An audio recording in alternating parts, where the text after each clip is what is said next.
Judicial commission ने ही JIT का मुतालबा किया था। सिंध हुकूमत ने जुडिशल कमीशन बनाने से पहले कोई राबता नहीं किया। मीर रजा के वुरसा ने हुकूमती फैसला मुस्तरद कर दिया। कहा है कि पुलिस रिपोर्ट से पहले क्यों और किस बुनियाद पर जुडिशल कमीशन बनाया गया है। हमें जुडिशल कमीशन के डिसीजन के बारे में मीडिया से पता लग रहा है, वो डिसीजन जो कि ना कि हमें इन्फॉर्म किया गया है, ना उसके टर्म्स ऑफ रेफरेंस बताए गए हैं कि किस बिना पे ये कमीशन बनाया जा रहा है। पुलिस ने कल के दिन 24 अगस्त को जाके रिपोर्ट सबमिट करनी थी, तो अब तक अगर रिपोर्ट ही बाहर नहीं आई है तो किस बेसिस पे इस डिसीजन को लिया जा रहा है? क्या उन्हें पहले से पता है रिपोर्ट में क्या है? क्या वो रिपोर्ट से एग्री कर रहे हैं, डिसएग्री कर रहे हैं? What are the grounds of this decision? वो हमें इन्फॉर्म नहीं किया गया है and we as a family are not standing for this decision, क्योंकि हम शुरू से एक बात कर रहे हैं कि we do not trust the proceedings going on।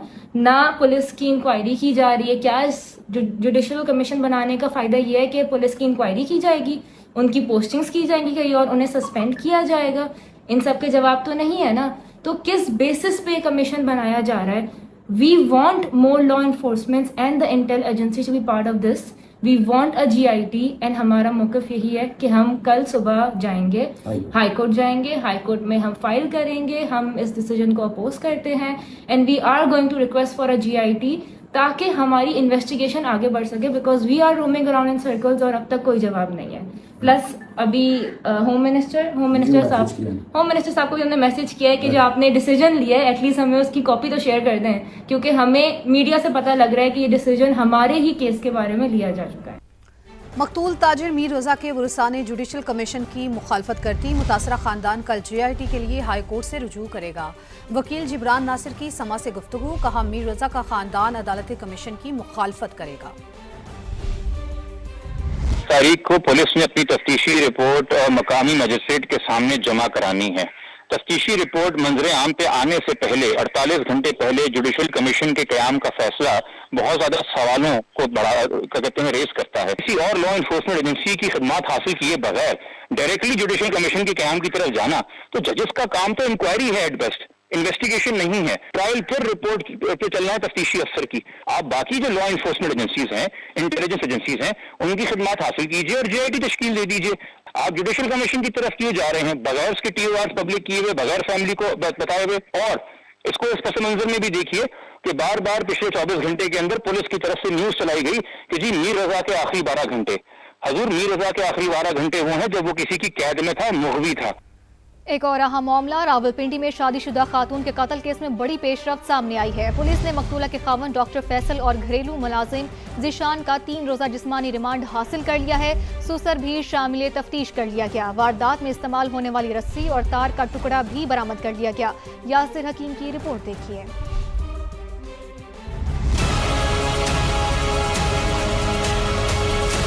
Rawalpindi के इलाके लाल कुर्ती में कत्ल होने वाली खातून के खामिद और मुलाजिम का 3 रोज़ा जिस्मानी रिमांड मंजूर। ड्यूटी जज ने हिना जावेद के शोहर डॉक्टर फैसल असगर और घरेलू मुलाजिम ज़ीशान को तफ्तीश के लिए पुलिस के हवाले कर दिया। गिरफ्तार मुलजिमान से कत्ल के दौरान इस्तेमाल की गई रस्सी और तार का टुकड़ा भी बरामद। पुलिस के मुताबिक जिस्मानी रिमांड के दौरान दोनों मुलजिमान के लाहौर से DNA टेस्ट करवाए जाएंगे, जबकि मकतूला के सुसर से भी तफ्तीश होगी। हिना और डॉक्टर फैसल की शादी नवंबर 2025 में हुई थी। लाश 20 अगस्त 2026 को घर के वाशरूम से मिली। पुलिस ने मकतूला के भाई की मुद्दत में थाना सिविल लाइंस में मुकदमा दर्ज कर रखा है। फील्ड मार्शल सैयद आसिम मुनीर कल ईरान का दौरा करेंगे। ईरानी न्यूज़ एजेंसी इन्ना के मुताबिक तर्जुमान ईरानी वजारत खारजा इस्माइल बकाई ने बताया कि फील्ड मार्शल आसिम मुनीर के तेहरान दौरे का मकसद 2 तरफा ताउन मजबूत बनाना है। फील्ड मार्शल आसिम मुनीर दौरा ईरान में अहम मुलाकातें करेंगे, जिसमें खित्ते की मौजूदा सूरत हाल समेत अहम उमूर पर तबादला ख्याल किया जाएगा। फील्ड मार्शल आसिम मुनीर का दौरा खित्ते में अमन सलामती को मजबूत बनाने के लिए पाकिस्तान की कोशिशों का तसल्सल। ईरान इस वक्त भी हालत जंग में है। मुल्क को मुआशी, फौजी और सिक्योरिटी जंग का सामना है, लेकिन हम अमेरिका की सख्त पाबंदियों के सामने साबित कदम हैं और रहेंगे। ईरानी सदर मसूद पज़ेश्कियान का तेहरान में तकरीब से खिताब, कहा कि ईरान गैर मसावी जंग का मुकाबला करने की कोशिश कर रहा है। अमेरिका ने ईरान को वेनेजुएला बनाने की कोशिश की, मगर वो नाकाम रहा। दुश्मन चाहता था कि ईरान तबाह हो जाए, लेकिन ऐसा नहीं हो सका। मसूद पज़ेश्कियान का कहना था कि ईरान मजबूत इत्तेहाद से दुनिया को हैरान करने वाली ताकत बनकर उभरा है।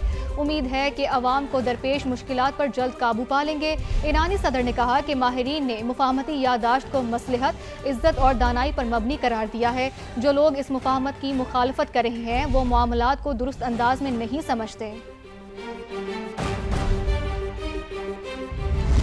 अमरीकी इक़दामात से ईरान हथियार नहीं डालेगा, मुआशी जंग से वाशिंगटन को कामयाबी नहीं मिलेगी।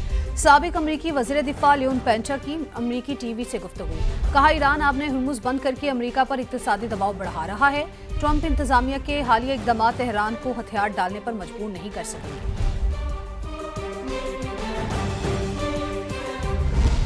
नायब वज़ीर आज़म इसहाक डार बरतानिया के 5 रोज़ा सरकारी दौरे पर आज लंदन पहुंच रहे हैं। बरतानवी वज़ीर ख़ारजा समेत अहम शख्सियात और ब्रिटिश पाकिस्तानी कम्युनिटी से मुलाकातें होंगी। Secretary general international maritime organisation से मुलाकात में इसहाक डार की सोमाली कज़ाकों से यरगमाल पाकिस्तानी बहरी अमले की बाजियाबी पर भी बात होगी। वज़ीर ख़ारजा का सरकारी दौरा है बरतानिया। इसहाक डार आज लंदन पहुंच रहे हैं। 28 अगस्त तक के दौरा बरतानिया में बड़ी मुलाकातें तय, अहम अमूर पर बात होगी। तर्जुमान दफ्तर ख़ारजा के मुताबिक इसहाक डार बरतानवी वज़ीर ख़ारजा एड मिलीबैंड, FCDO के वज़ीर बराए मशरिक़ वस्ता और पाक अफ़गान अमूर स्टीफन डोटी से मुलाकातें होंगी। नायब वज़ीर आज़म व वज़ीर ख़ारजा international maritime organization secretary general समेत दीगर हुकाम से भी मिलेंगे। सेक्रेटरी जनरल IMO से MT ऑनर 25 ऑयल टैंकर के पाकिस्तानी अमले की सोमाली कज़ाकों से बाजियाबी पर बात होगी। ज़राए के मुताबिक आलमी बहरी ट्रैफिक की बिला रुकावट रवानी यकीनी बनाने के अमूर पर तबादला ख्याल भी होगा। दौरा लंदन में इसहाक डार की बरतानवी हुकाम समेत सेक्रेटरी जनरल दौलत मुश्तरका, बरतानवी अरकान पार्लियामेंट और ब्रिटिश पाकिस्तानी कम्युनिटी से भी अहम मुलाकातें होंगी। वज़ीर आज़म शहबाज शरीफ ने जाती उमरा में मुस्लिम लीग नून के सदर नवाज शरीफ से मुलाकात की है। मुल्की सियासी सूरत हाल और आज़ाद कश्मीर के नए वज़ीर आज़म की नामजदगी पर गौर किया गया।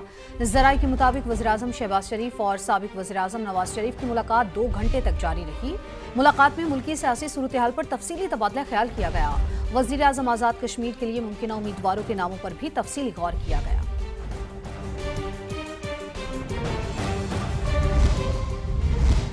बानी PTI की बहन नौरीन न्याजी भाई से मुलाकात पर खुश थी। बैरिस्टर गौहर की समा से टेलीफोनिक गुफ्तगू। दावा किया कि बानी ने पार्टी क़यादत से नाराजगी के हवाले से गुफ्तगू नहीं की। चेयरमैन PTI बैरिस्टर गौहर ने समा को बताया कि बानी PTI की हमशीरा से मुलाकात के बाद उनका नौरीन न्याजी से राबता हुआ। नौरीन न्याजी ने कहा कि वो मुलाकात के बारे में बाहर आकर बात नहीं करेंगी। बैरिस्टर गौहर का कहना था कि इतना ज़रूर बता सकता हूँ कि नौरीन न्याजी अपने भाई से मुलाकात पर खुश थी। ये भी तस्दीक करता हूँ कि बानी ने वज़ीर आला सुहेल आफरीदी के खिलाफ कोई बात नहीं की। लोग बानी से मंसूब मन घड़त बातें ना फैलाएं। कराची को अलग करने की बात करने वाले गार्डन चिड़ियाघर में दुकानें बनाना चाहते हैं। सियासत चमकाने और तासुब का कार्ड खेलने के लिए बंटवारे की बात की जाती है। ये वो लोग हैं जिन्होंने ना इस शहर से वफा की, ना ही अपने लीडर से। गार्डन पंपिंग स्टेशन की इफ्तिताही तकरीब से खिताब करते हुए मेयर कराची मुर्तजा वहाब का कहना था कि अवामी नुमाइंदे मसाइल के हल कर रहे हैं तो तुम बंटवारे की बात करते हो। ये कहते हैं कि शहर को अलग कर दो। ये इसलिए अलग करना चाहते हैं कि इसी गार्डन चिड़ियाघर पर दुकानें बना सके। मैं बार बार कहता हूँ, तुम लोग अपनी सियासत चमकाने के लिए, अपना तासुब का कार्ड खेलने के लिए हमेशा बंटवारे की बात करते हैं। ये वो लोग हैं जिन्होंने ना इस शहर से वफा की और ना इस शहर का जो कायद जिसको भाई भाई कहते थे ना, उससे भी वफा नहीं की। आप सोचें कराची वालों, सोचो, ये वो लोग हैं जो आज से 2 हफ्ते पहले एक दूसरे के ऊपर फायरिंग कर रहे थे। क्या हम ये कराची चाहते हैं? वही शहर जो दुनिया का शायद 4था 5वां सबसे खतरनाक शहर तुम लोगों की वजह से हो गया था, उस शहर से खतरे को हमने खत्म किया और अब अवाम के मसाइल वही अवामी नुमाइंदे हल करके दे रहे हैं, तो तुम फिर बंटवारे की बात करते हो। चीनी की दरामद से मुतालिक हुकूमती पॉलिसी मुल्क में मौजूद स्टॉक और दाम के उतार चढ़ाव का शिकार हो गई है। हुकूमत की गुज़िश्ता साल दरामद की गई महंगी और गैर मयारी चीनी का सरप्लस स्टॉक एक्सपोर्ट करने की कोशिश, जबकि शुगर मिल्स का एक बार फिर मुल्क में इजाफी चीनी के भारी ज़खायर होने का दावा सामने आया है। हुकूमत पर दबाव बढ़ाया जा रहा है कि मकामी चीनी भी बरामद की जाए। जहीर अली की रिपोर्ट में देखिए। चीनी एक्सपोर्ट, फिर इंपोर्ट और दोबारा एक्सपोर्ट करने का माल बनाओ खेल। हुकूमत अपनी एक्सपोर्ट पॉलिसी और शुगर माफिया के आदाद शुमार में फंस कर रह गई। गुज़श्ता साल वाली सूरत-ए-हाल फिर दरपेश, चीनी का मसनूई बहरान पैदा होने का खदशा। गुज़श्ता साल शुगर मिल्स ने चीनी के वाफर इजाफी ज़खायर जाहिर करके बरामद की इजाज़त मांगी। हुकूमत की इजाज़त देने पर 7.5 लाख टन चीनी एक्सपोर्ट कर दी गई, जिसके बाद मुल्क में किल्लत पैदा होने पर मीठे के दाम बेलगाम हो गए। हुकूमत ने कीमतें कंट्रोल करने के लिए 3 लाख टन चीनी दरामद की। सरकारी इंपोर्ट पर तमाम टैक्सेस और ड्यूटीज की छूट के बावजूद गैर मियारी चीनी मकामी मार्केट से महंगी पड़ी। यूं रेट कंट्रोल हुए, ना ही सरकारी चीनी पूरी फरोख्त हो सकी। एक साल बाद भी हुकूमत के पास 1,08,000 टन इजाफी चीनी मौजूद। हुकूमत ये सरप्लस सरकारी चीनी एक्सपोर्ट करना चाहती है, जबकि शुगर मिल्स का इसरार है कि उन्हें भी मकामी चीनी बरामद करने की इजाजत दी जाए। शुगर मिल्स एसोसिएशन के मुताबिक जुलाई 2026 तक 31 लाख मैट्रिक टन चीनी के स्टॉक्स मौजूद थे। क्रशिंग सीजन शुरू होने पर सरप्लस स्टॉक 11,97,000 मैट्रिक टन तक पहुँचने का इंतबाह कर दिया। हुकूमत से 6,33,000 टन सरप्लस चीनी बरामद की इजाजत देने का मुतालबा किया गया है। कराक्रम पहाड़ी सिलसिले की 7,000 मीटर से बुलंद चोटी सर करने की मुहिम के दौरान जाबहक पाकिस्तानी कोहिमा डॉक्टर अस्मा मुश्ताक का जस्द खाकी वापस लाने में मुश्किलात दरपेश। शदीद बर्फबारी और तेज हवाओं के बायस रेस्क्यू टीम की पेश कदमी रुक गई। हेलीकॉप्टर के जरिए मैयत की वापसी की इजाजत दे दी गई है। वफाकी वजीर इत्तलात ने तस्दीक कर दी है। वजीर इत्तलात अता तारन ने एक्स पर पैगाम में कहा, डॉक्टर अस्मा की मैयत की वापसी की कोशिशें की जा रही हैं। हाई ऑल्टीट्यूड पोर्टर्स कैंप 3 तक पहुंचने की कोशिश में थे। खराब मौसम के बायस रेस्क्यू टीम कैंप 2 वापस पहुंच गई। वजीर इत्तलात के मुताबिक डॉक्टर अस्मा की मैयत बेस कैंप लाने का मंसूबा मुतासिर हो रहा है।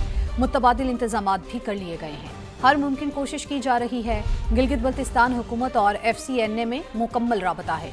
वजीर आजम शहबाज शरीफ को तमाम तर सूरत हाल से मुसलसल आगाह रखा जा रहा है।